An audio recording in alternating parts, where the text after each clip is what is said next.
నమస్తే. ఈరోజు డ్యూటీ నిమిత్తం మన కడపకు రావడం జరిగింది. కడపకు వచ్చే విషయం మళ్ళీ మన ప్రెసిడెంట్ గారికి తెలపరిచాను. మళ్ళీ మన ప్రెసిడెంట్ గారు అలాగే మిగతా లీడర్స్ మన డ్రైవర్స్ కడపలో వచ్చి నన్ను కలవడం జరిగింది.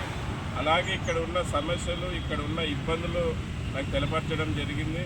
సమస్యలు అనేటివి ఈ భూమి మీద పుట్టిన ప్రతి జీవికి ఉంటాయి. ఆ సమస్యలను ఎదుర్కోవాలి, ఆ సమస్యలను ఎలాగా సాల్వ్ చేసుకోవాలనే విషయాలు తెలపరచడం జరిగింది. అలాగే ఇదే నెలలో మన ట్రాన్స్పోర్ట్ మినిస్టర్ గారిని కలవాలనుకున్నాం. మళ్ళీ అనివార్య కారణాల వల్ల అసెంబ్లీ అయిపోయినా అక్కడ టోర్నమెంట్ లాగా అక్కడ ఉండే ఎమ్మెల్యేలు మంత్రులు అంతా కూడా అక్కడ గేమ్స్ ఆడడంతో మన ట్రాన్స్పోర్ట్ మినిస్టర్ ఊరికి రాలేదు. మళ్ళీ ట్రాన్స్పోర్ట్ మినిస్టర్ ఊరికి వచ్చిన వెంటనే మన కడప జిల్లా ప్రెసిడెంట్ అయిన ఎండి గారు అపార్ట్మెంట్ తీసుకుంటారు. అపార్ట్మెంట్ తీసుకున్నాక మళ్ళీ కడప జిల్లాలో ఉండే లీడర్సే కాదు, ఆంధ్రప్రదేశ్లో ఉండే లీడర్స్ అంతా కూడా మన ట్రాన్స్పోర్ట్ మినిస్టర్ గారిని కలిసి మేము పడే ఇబ్బందులు, మేము పడే బాధల గురించి తెలపరిచి మాకు దీని ద్వారా ఇబ్బంది ఉంది, ఈ ఇబ్బంది దూరం చేయాలని కోరడం జరుగుతుంది.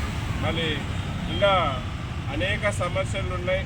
మళ్ళీ అన్నీ ఒకేసారి సాల్వ్ చేసే కాదు కనుక ఒకటొకటిగా అన్న మా సమస్యలు తీర్చాలని మళ్ళీ ట్రాన్స్పోర్ట్ మినిస్టర్ కోరడం జరుగుతుంది.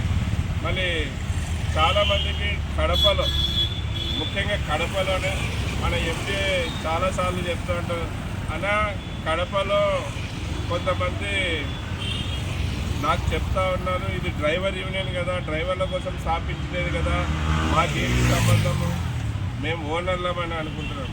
వాళ్ళకు కూడా తెలియని విషయం ఏమంటే సేఫ్టీ డ్రైవర్స్ అసోసియేషన్ డ్రైవర్లకు, డ్రైవర్ కమ్ ఓనర్ల కోసం కూడా మరొకసారి ఈ వీడియో ద్వారా మరీ చెప్తాను, వినండి, చూడండి వీడియో కూడా. సేఫ్టీ డ్రైవర్ అసోసియేషన్ డ్రైవర్ల కోసం, డ్రైవర్ కమ్ ఓనర్ల కోసం. మళ్ళీ మీకు ఈ వీడియో ద్వారా అర్థం చేసుకుంటారని అనుకుంటున్నాను.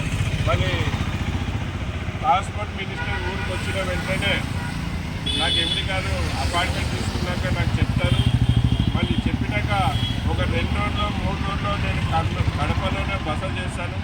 కడపలో ఉండే ప్రతి కార్ స్టాండ్ దగ్గర పోతాను, కడపలో ఉండే ప్రతి ఆటో స్టాండ్ దగ్గర పోతాను, కడపలో ఉండే ప్రతి లారీ స్టాండ్ దగ్గర పోతాను, కడపలో ఉండే ప్రతి బస్ స్టాండ్ దగ్గర పోతాను.